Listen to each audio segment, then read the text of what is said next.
Hello friends, welcome to Rinki Rishi lifestyle vlog.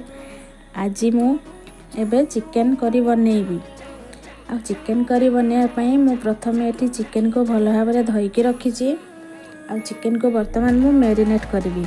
Chicken को marinate करिया पई लुण, हलदी, काश्मीर चिली पाउडर, लेंबू रस आ सरिष तेल नहीं। चिकेन को एबे भल भाव में मिक्स कली आ 30 मिनिट्स कवर करी रखीदेली। पुणी मु कड़ाई रे गोटे तेल गरम कली। एथिरे मु काटिकी रखिथिबा आलू को हल्का गोल्डन फ्राई हेबा जाए मु याको फ्राई कली। एई सब आलू बर्तमान मु चिकेन रे पकेबी। चिकेन रे आलू पड़ले मते बहुत भल लागे। आलू हमर फ्राई हो गला। तापर से सेम कड़ाई रे मु एबे गोटा गरम मसला पकोउची। गोटा गरम मसला टिके फ्राई हो साला परे मु एठी काटिकी रखिथिबा कंचा लंका और प्याज को ऐड कली।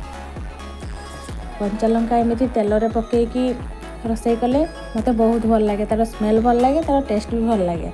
से मुझे एमती करे। आपड़ जब चाहिए लंका को ग्राइंडिंग करके भी नहीं पारे। मु गुंड लंका किसी पकाएनि, कंचा लंका ही मोर रोसई करे मते भल लगे। बर्तमान आम पियाज और लंका को बहुत भल भाव में टिके फ्राई कली गोल्डन ब्राउन हवा जाए। जदि पियाज गोल्डन ब्राउन न हो ताहले तरकार कलर भी भल आसबनी, प्लस टेस्ट भी भल लगे, बेकार लगे। से पियाज आमर गोल्डन ब्राउन हो सारा पर मुझे छेचिकी रखी अदा रसुण पेस्ट को एथिरे मु पकेकी टिके कषिली। अदा रसुण पेस्ट कषिया जमीती अदा रसुण कंचा गंध नजीब से पर्यंत मु कषिली। तापर मुझे काटिकी रखी कंचा टमाटर को ऐड कली। कंचा टमाटर को ऐड कर सारा पर टमाटो को भल भाव में मसला टिके कषिली।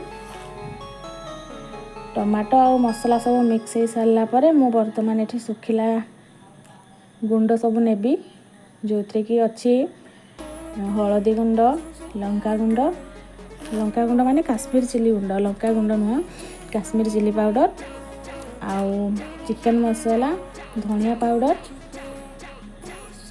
ये सब को लेकिन बहुत भल भाव में मु मसला को कषिली।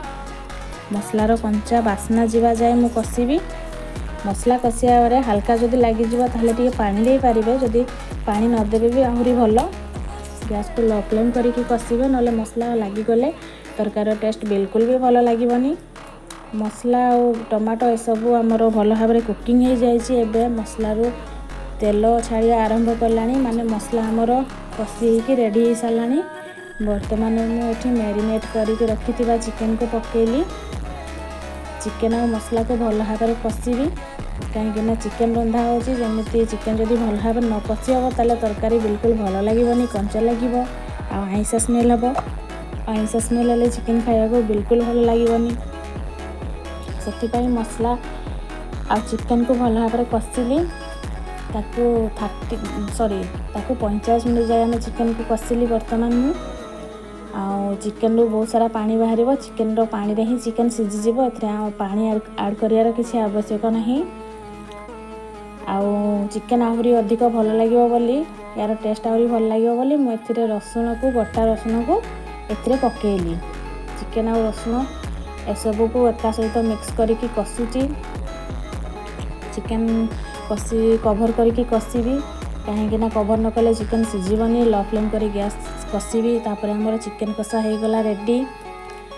चिकेन कषा रेडी हो गला। तापर मु टिके जस्ट माने गरम पानी करके रखी से जस्ट टिके माने गोटे कप भी हेबनी मु एथिरे पकेली। तापर आलू को भी पकेली। ये सब पकेकी मु आउ टिके ताकू कषिदेली। तापर मोर चिकेन कषा रेडी हो गला। देखो केते सुंदर कलर देखा होची। आ खाया भी बहुत भल लगे।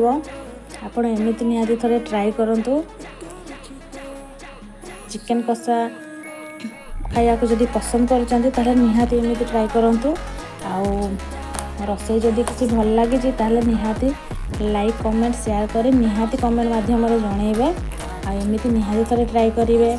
गरम भात, पखाल भात, रोटी सहित सबुतरे खाइब। रही जय जगन्नाथ।